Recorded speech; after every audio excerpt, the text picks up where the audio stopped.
पर कभी समय मिलेगा या कभी अंदर से एक प्योर डिज़ायर उठेगी तो सर्च करेंगे। तो वो 3-4 दिन पहले मेरे अंदर उठी एक प्योर डिज़ायर, तो I started digging deep into it. और ये कितनी महान चीज़ है, कितना ग्रेटेस्ट आइडिया है। This is the most wonderful idea that has ever worked upon in the history of Mankind. लेकिन कहीं पर भी ऐसा कंटेंट नहीं मिला है कि जो दोनों पक्षों को साथ में लेकर चले। तो मेरी कोशिश ये रहेगी कि मैं इन दोनों पक्षों को साथ में लेकर चलूँगा, या फिर ये बहुत बुरा षड्यंत्र है।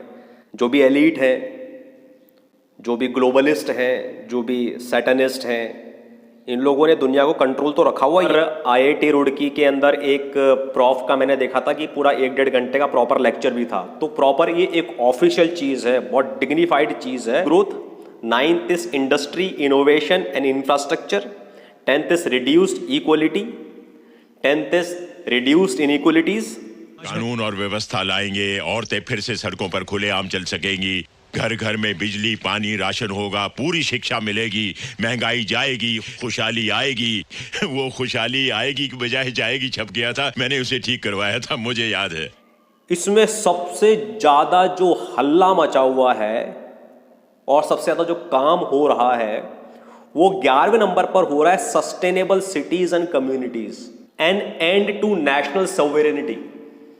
नेशनल सॉवरेनिटी का मतलब यह है कि देश खत्म हो जाएंगे, पूरा एक विश्व बनेगा और उस विश्व के ऊपर कुछ लोगों का शिकंजा रहेगा। उसके अंदर भी काफ़ी हल्ला है। मोनसेंटो ने बेसिकली ज़मीनें खरीद कर, सस्ते सस्ते दामों पर ज़मीनें खरीद कर, जिन लोगों की वो ज़मीन थी उन्हीं लोगों को उन ज़मीनों पर काम पर लगा दिया है, उनको एम्प्लॉयमेंट दे दिया है और वहाँ उन ज़मीनों पर अपनी तरीके से जेनेटिकली मॉडिफाइड ऑर्गेनिक फूड को उगाया जाता है। सिएटल के अंदर, न्यूयॉर्क के अंदर और काफ़ी बड़े बड़े शहरों पर इस क्षेत्र में काम शुरू हो गया है। उसके अंदर भारत के भी 2 प्रमुख शहर हैं, दिल्ली और जयपुर। पूरी दुनिया की उन सिटीज़ में ये काम चल रहा है। थोड़ा आप डिटेल में देखेंगे जिस पॉइंट पर मैं बात कर सकता हूँ डिटेल में। ये सारे पॉइंट्स को किस प्रकार से इनेबल किया जाएगा, ये बहुत खुलेआम नहीं किया जाएगा। ऐसे नहीं बताया जाएगा कि हाँ हम तुम्हारे को इस प्रकार से कंट्रोल करना चाह रहे हैं, इस वजह से ये नियम आ गए, अब इसको फॉलो करो। ऐसे नहीं, एक बहुत ही बढ़िया सी फिल्म चलाई जाएगी।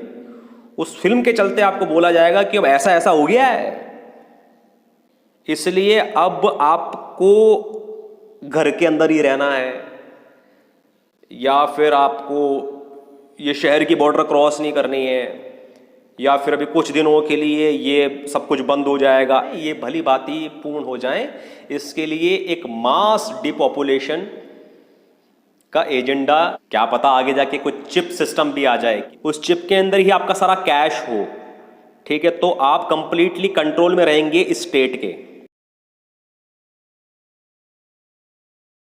Elite, unrestrained by traditional values, soon it will be possible to assert almost continuous surveillance over every citizen। जो यूरोप की सिंगल करेंसीज हैं उनको डिमोलिश करके एक सिंगल करेंसी लेकर आ जाना, ये भी ट्राइलेटरल कमीशन का ही एक षड्यंत्र था। वो ये कि जो ह्यूमन पॉपुलेशन है वो 50 करोड़ के अंदर होनी चाहिए पूरी दुनिया की, तब जाके जो दुनिया है ये सुव्यवस्थित रूप से चलेगी। डिपॉपुलेशन एजेंडा के ऊपर जा रहा है।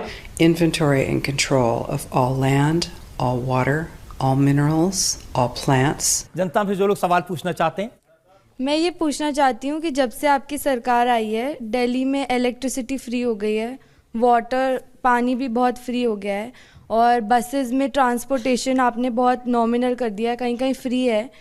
तो इससे तो जो अलग स्टेट्स के लोग हैं वो यहाँ आ जाएंगे दिल्ली में और झुग्गियाँ बना लेंगे, लोग यहाँ पे आके रहने लग जाएंगे।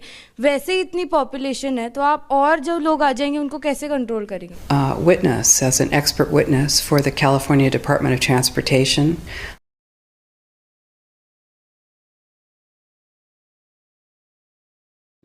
Pall Mall as a total movement, you have to do it incrementally.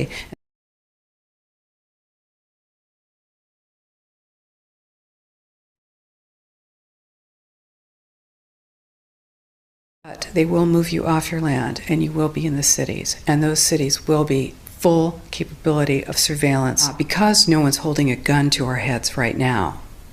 We have that opportunity doing this. It's just that the mainstream media is owned by 5 major corporations. And educate yourself. You need to get out there and educate your neighbors, your community. ये new जो world order होगा उसमें भारत का क्या role देखते हैं? आप सब अनुभव करते होंगे कि